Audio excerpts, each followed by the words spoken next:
Hi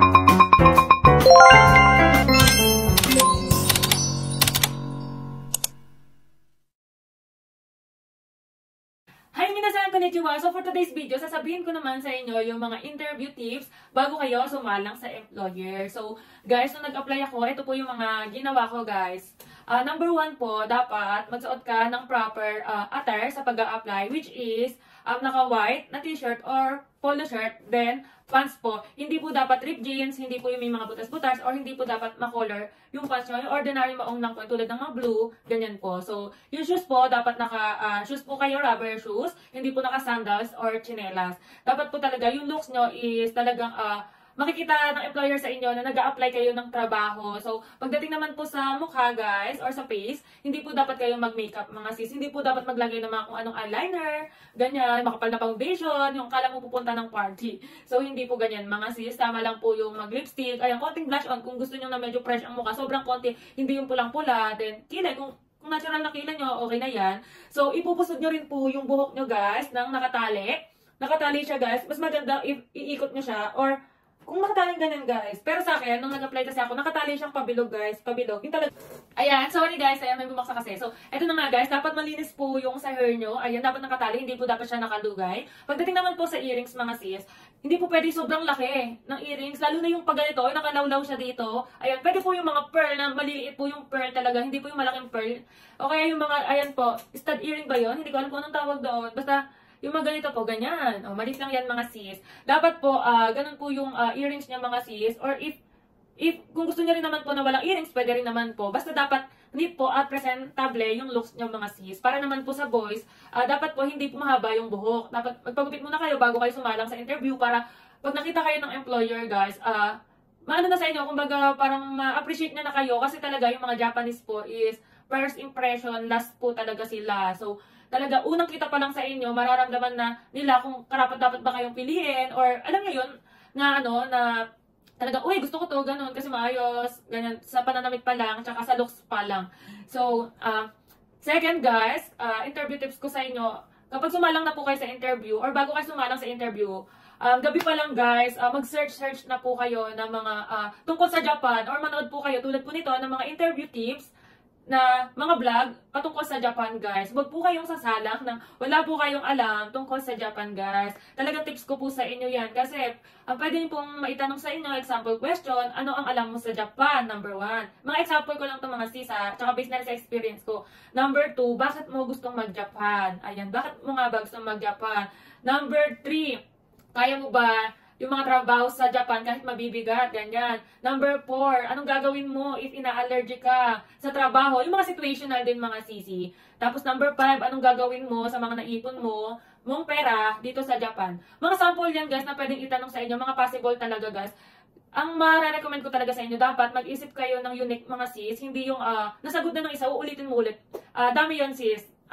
Hindi talaga siya okay. Dapat ikaw yung mag-stand out, or talagang mapansin ka ng employer, mga sis. Kaya pag alam mo nasagot na nung isa yung na dapat sasagot mo, mag-isip ka agad ng mas unique, mga sis, para yung employer matandaan ka niya. Talagang alam mo, mabigyan ka ng pansin, mga sis. Kasi base sa experience ko, nakatatlong agency po ako, mga sis, bago umalis. Number 1, Taiwan, which is selected talaga ako rito. Ito ang pinakauna-una kong in-apply, mga sis, na na-select ako agad. First interview, select agad. Pero sa kadahilanan hindi ako natuloy dyan, mga sis. Talagang hindi para sa akin. Second, ito pa Japan din, mga sis. Ito po is, interview ko rito is personal. Yung mga Hapon, talagang katapat mong mga sis. Dito ko natutunan na dapat mag-stand out ka, mga sis. Kasi sa unang pagpasok mo pa lang, kapag hindi ka niya na napansin, mga sis, wala ka na. Talagang yung tuon niya sa yung mga sis X na, hindi ka na niya papansin. Pagkatapos niya nang tanongin yung name, saan ka natara, etc.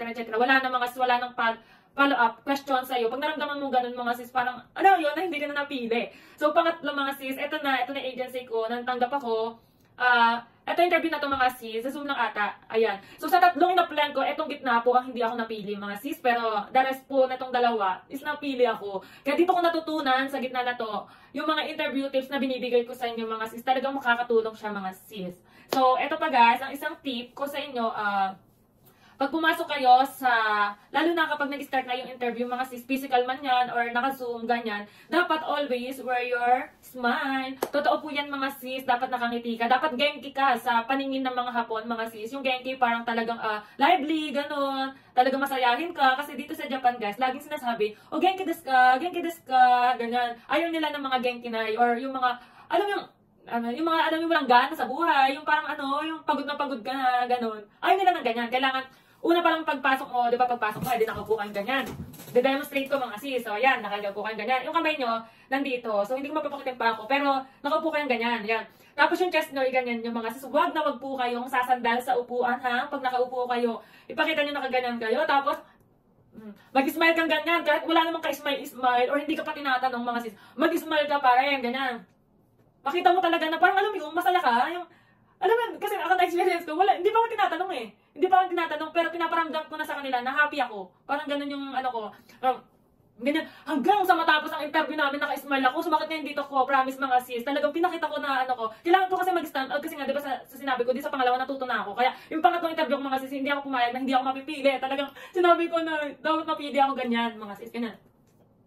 Tapos kapag sumagot ka rin mga sis, kapag ikaw na yung interview, diba dapat sasagot ka na. Pag sumagot ka ng mga sis, clear and loud po yung voice mo mga sis na hindi sasabihin mo, ako po si ganito, ganito. Guys, hindi ganon. Dapat ang pagsagot, ganito. Ako po si Martin Trisha, ganito, ganyan, ganyan. With smiling face mga sis, at dapat lakasan mo yung boses mo na naiintindihan ka nila. Guys, minsan lang po may interview, tsaka pag sinalang na kayo sa interview guys, talagang grateful na yun, diba? Thankful na yon kasi madalang yung masalang sa interview mga sis, lalo na maraming aplikante. So guys, yan yung tip ko sa inyo, dapat malakas yung boses, clear, and wear your smile.